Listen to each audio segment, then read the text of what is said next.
नमस्कार मैत्रिणींनो, मी वर्षा फॅशन या युट्यूब चॅनलमध्ये तुमचं अगदी मनापासून स्वागत करते। तर मैत्रिणींनो, आजच्या व्हिडिओमध्ये आपण बघणार आहोत फक्त एवढ्याच कापडाचा रियूज आणि हा वेलवेटचा कपडा आहे। आणि हा जो वेलवेट आहे ना, हा आपण ब्लाउज पीसला जो शिवतो म्हणजे ब्लाउज, तो वेलवेटचा कपडा आहे। म्हणजे याची कट केल्यानंतर बघा असे धागे निघतात बघा ह्या कापडाचे वेलवेटच्या। आणि मी जे बॅग साठी वापरते ना ते कापड, जसं की तुम्ही साडी कव्हर ट्रॅव्हल बॅग बघत आहात ना, तर ते वेलवेटचं कापड वेगळं आहे। म्हणजे ऑर्डरच्या बॅगीसाठी मी जे वापरते ना ते वेलवेटचं कापड दाखवते मी तुम्हाला स्क्रीनवरती। तुम्हाला फोटो पण देते की मी ऑर्डरच्या बॅगीसाठी जे कपडा वापरते ना वेलवेटचा, तर त्याची क्वालिटी एक नंबर आहे। विशेष म्हणजे याची कट केल्यानंतर कुठल्याही प्रकारचे धागे निघत नाही बघा। म्हणजे हा एक वेलवेटचा कपडा आहे ना, एकदम टॉप क्वालिटीचा आहे आणि एकदम रफ आणि टफ क्वालिटीचा आहे। तुम्ही किती धुमसून वापरा बॅगी तरी काहीच होणार नाही। ह्या तुलनेमध्ये म्हणजे वेलवेट मध्ये पण फरक आहे बघा। आता हा फक्त ब्लाउज शिवण्याचा वेलवेटचा कपडा आहे आणि याचे धागे आहेत ना ते आपले निघतात कट केल्याच्या नंतर, आणि ह्या कापडाचे निघत नाही। आता तुम्हाला जेव्हा म्हणजे मार्केटमध्ये जर तुम्हाला घ्यायचं असेल ना वेलवेटचं फॅब्रिक, तर त्यांना म्हणायचं सोफा सेटला जे कव्हर बनवतात ना त्यासाठी जे वेलवेटचा कपडा वापरतात ना तो द्या म्हणायचं। तुमच्या जवळपास जे म्हणजे शॉप असेल ना, कापड दुकान वगैरे, तिथे तुम्ही चौकशी करू शकता जर तुम्हाला अशा पद्धतीचं वेलवेटचं फॅब्रिक पाहिजे असेल तर। आणि माझ्याकडून पण पाहिजे असेल तर मी पण तुमच्यासाठी प्रोव्हाइड करेल, पण मग तुम्हाला शिपिंग चार्ज पण लागेल, त्यामुळे ते जास्त कॉस्टली जाईल तुम्हाला। मग शक्यतो तो तुम्ही तुमच्या जवळच आसपास चौकशी करू शकता। आणि त्याचबरोबर मी ना ऑर्डरच्या बॅग साठी नॉन ओन पण वापरते ना, हा ब्लॅक कलरचा अवेलेबल आहे आमच्या इथे।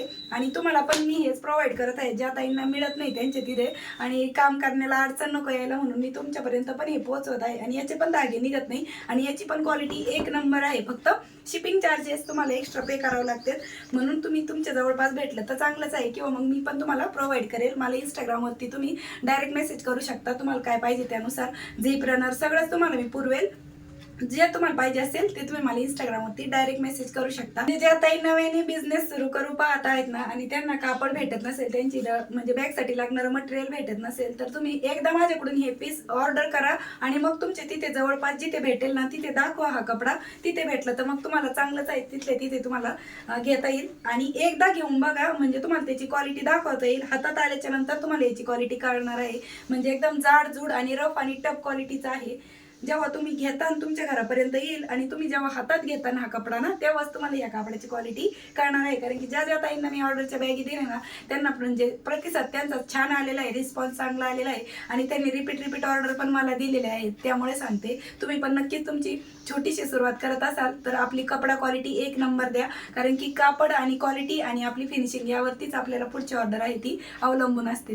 तर आजच्या आयडियासाठी बघा मी इथे ह्या कापडाचा वापर करणार आहे। तुम्ही कोणताही फॅब्रिक घेऊ शकता, जरुरी नाही की वेलवेटच घ्या। जो तुमच्याकडे अवेलेबल असेल घरात पडलेला कपडा त्याचा तुम्ही आजच्या आयडियासाठी वापर करू शकता। तर नक्कीच मैत्रिणींनो, तुम्हाला पण आजची आयडिया आहे ती युजफुल ठरणार आहे, आवडणार आहे। तर व्हिडिओला आहे ना लाईक करा आणि लाईकचं बटन प्रेस केल्यानंतर हाईप पॉईंट पण येतात, तर हाईपचे पॉईंट पण देत चला, म्हणजे व्हिडिओ आहे ना पुढे जाण्यास आणखी मदत होते। आणि कमेंट पण नक्की करा। तर चला सुरू करूया आजच्या व्हिडिओला। तर आजच्या आयडियासाठी बघा मैत्रिणींनो, मी इथे ना राईस बॅग कट करून घेतलेली आहे। तुम्ही जर फॉर्म शीट असेल तुमच्याकडे तर तेही घेतलं तरी पण चालेल। तर याची लांबी घेतलेली आहे 15 इंच आणि रुंदी घेतलेली आहे 13 इंच। ठीक आहे, तर 13 बाय 15 इंचाचा एकच पीस लागणार आहे आपल्याला। आणि अस्तरसाठी पण आपण एक कपडा ठेवून घेऊ। तर सर्वात खाली अस्तर, मध्यभागी राईस बॅग आणि वरतून जो मेन फॅब्रिक तुम्ही घेतला असेल ना तो अशा पद्धतीने ठेवून घ्यायचा। आणि राईस बॅगपेक्षा मेन फॅब्रिक आणि अस्तर आहे ना अर्धा ते 1 इंच वाढव ठेवायचं, म्हणजे क्विल्ट करताना आपल्याला व्यवस्थित सोपं जातं आणि कपडा इकडे तिकडे सरकला तरी पण थोडंफार कमी पडण्याचे जे चान्सेस असते ना ते कव्हर होऊन जातं। त्यामुळे शक्यतो जे तुम्ही मध्यभागी वापरत असाल तर त्यापेक्षा तुम्हाला मेन फॅब्रिक आणि अस्तर वाढवच ठेवायचं असतं। आणि यावरती मी अशा पद्धतीने तिरपे टिपा आहेत त्या देऊन घेत आहे। आणि मला प्रत्येक वेळी विचारला जाणारा प्रश्न म्हणजे तुम्ही वेलवेटच्या कापडावर किती नंबरची सुई वापरता? तर मी कोणतंही कापड असू द्या, माझ्या शिलाई मशीनवरती मी 16 नंबरची सुई वापरते आणि तीच माझ्या मशीनला सूट होते, किंवा तिच्यावरतीच टीप चांगली येते। माझी घरगुती साधी हाफ शटल शिलाई मशीन आहे।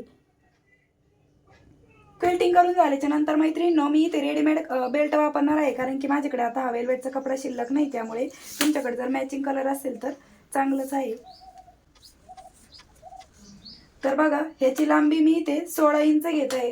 तर 16 इंच लांबीचा आपल्याला इथे बेल्ट घ्यायचा आहे आणि 2 बेल्ट बघा मी इथे अशा पद्धतीने कट करून घेतले। आता हे जे रेडीमेड बेल्ट असतात ना याचे धागे निघतात, तर ते मेणबत्तीवरती आपल्याला अशा पद्धतीने चटका देऊन घ्यायचे, म्हणजे ते लॉक होऊन जातं।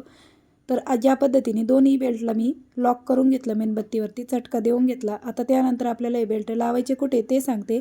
जिकडनं आपली रुंदीची साईड आहे बघा 13 इंच, त्याचा आपल्याला सेंटर काढायचा आहे.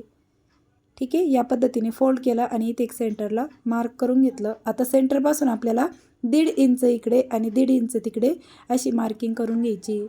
स्क्रीनवरती पण तुम्हाला माप दिलेलेच आहे. इकडच्या साईडने पण सेम त्याच पद्धतीने आणि 1.5 इंचाच्या पुढे आपल्याला हा बेल्ट आहे तो अशा प्रकारे ठेवून घ्यायचा आणि स्टिच करून घ्यायचा.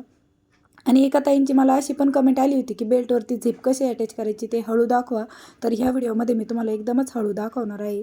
तर दोन्ही बेल्ट बघा स्टिच करून झाले. आता यानंतर आपल्याला इथे झिप अटॅच करून घ्यायची आहे. तर 13 इंचापेक्षा आपल्याला थोडीशी वाढव घ्यायची. तर मी 1 इंच वाढव घेतलेली, कारण की याच्यामध्ये आपण रनर नंतर वावणार आहोत, त्यामुळे बघा. ठीक आहे, 1 इंच झिप वाढव घेतली. आता झिपची राईट साईड आहे ती मेन फॅब्रिकच्या बाजूने ठेवून घ्यायची आणि बेल्ट जसं ठेवलेलं आहे ना स्टिच करताना तसंच ठेवायचं आणि त्यावरतून फक्त झिप स्टिच करायची. इतकं सोपं आहे. आणि थोडाफार एक्स्ट्राचा कपडा असेल ना तो कट करायचा. झिप नाही कट करायची, फक्त कपडा कट करायचा आणि या पद्धतीने या झिपवरती दाब टीप देऊन घ्यायची.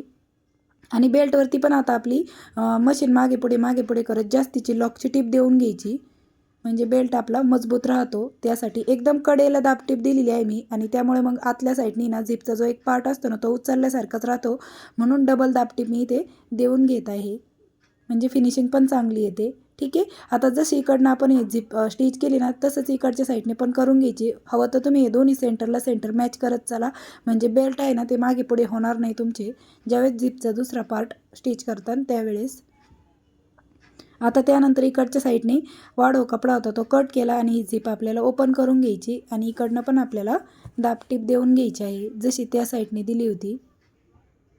तर मैत्रिणींनो, तुम्हाला व्हिडिओमधलं काहीही आवडत असेल, माझी शिकवण्याची पद्धत, सांगण्याची पद्धत, तर एक व्हिडिओला लाईक करत चला. तुमचं एक लाईक म्हणजे माझ्यासाठी मोटिवेशन असतं, मला प्रेरणा भेटते त्यामुळे की तुम्हाला माझे व्हिडिओ आवडतायत आणि तुम्हाला लाईक आणि हाईपमुळे मला काम करण्याला अजून उत्साह येतो. आता त्यानंतर झिप 5 नंबरची घेतलेली आहे मी, तर रनर पण इथे 5 नंबरचंच घेतलं आणि अशा पद्धतीने बघा ते वळून घेतलेलं आहे. आता रनर ओवून घेतल्याच्या नंतर एक्स्ट्राची जी झिप आहे ती आपण कट करू आणि ही बॅग रॉंग साईडला टर्न करून घेऊ. व्यवस्थित हे बाहेर काढून घ्यायच्या अगोदर आणि दोन्ही कडेने आपल्याला स्टिच करायचे. झिप बरोबर सेंटरला पकडायची आणि दोन्ही कडा स्टिच करून घ्यायच्या. तुम्ही हवं तर या कडेला पायपिंग पण करू शकता, जे नॉन ओन मी दाखवलं होतं सुरुवातीला त्याची. ठीक आहे, आता त्यानंतर याच्यावरती डबल टिप तर द्यायचीच आहे, पण त्या अगोदर मी इथे कॉर्नरला 1 बाय 1 इंचाचा जो बॉटमचा बेस आहे ना तो मार्क करून घेतलेला आहे. इकडच्या साईडने पण 1 बाय 1 इंच आणि जशी मार्किंग केली तशीच याची कटिंग करून घेऊ.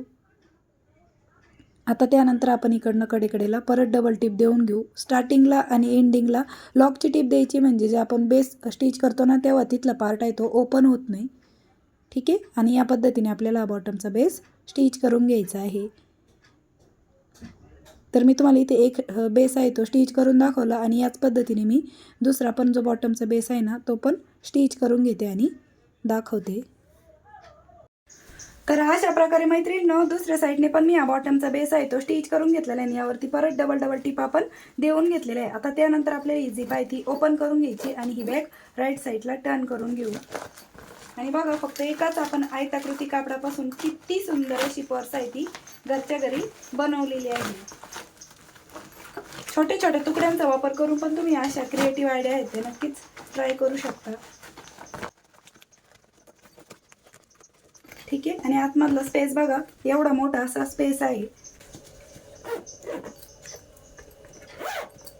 आणि झिप क्लोज केल्याच्या नंतर आपल्या जो बॅगीचा शेप आहे तो या पद्धतीने दिसणार आहे. आणि बघा, तुम्ही अशा पद्धतीचे पर्सेस म्हणा, बॅगी म्हणा बनवून विक्री तर करूच शकता, त्याचबरोबर रिटर्न गिफ्ट म्हणून देण्यासाठी किंवा कशासाठी तुम्ही याचा वापर करू शकता आणि एव्हरीडे यूज होणारी आयडिया आहे बघा. आणि दिसतात किती सुंदर अशी दिसत आहे. आता तर बघा, हिची तयार लांबी राहिली आहे 11.5 ते 12 इंच, उंची आहे 6 इंच, 6 बाय 11.5 इंच आणि बॉटमचा बेस आहे 3 इंचाचा बॉटमचा बेस आहे. अशा पद्धतीने खूप सुंदर क्यूट अशी पर्स आहे ती बनवून आपली तयार झालेली आहे, ती घरच्या घरी. आणि तुम्ही घरच्या साहित्यामध्ये बनवू शकता. फक्त झिप रनरचा खर्च तुम्हाला इथे येईल. आणि आतमध्ये लूक पण बघा या पद्धतीचा आहे. अगदी सावकाश स्टेप बाय स्टेप मैत्रिणींनो मी तुम्हाला या बॅगची कटिंग आणि स्टिचिंग दाखवलेली आहे. नक्कीच तुमच्यासाठी आजचा हा व्हिडिओ आहे तो युजफुल ठरला असेल, आवडला असेल तर जाता जाता व्हिडिओला एक छोटंसं लाईक करा, शेअर करा आणि तुमची कमेंट पण मला आवर्जून करा. तर भेटूया पुन्हा नेक्स्ट व्हिडिओमध्ये. तोपर्यंत bye bye. Thanks for watching. Shri Swami Samarth. जय जिजाऊ, जय शिवराय. Bye bye.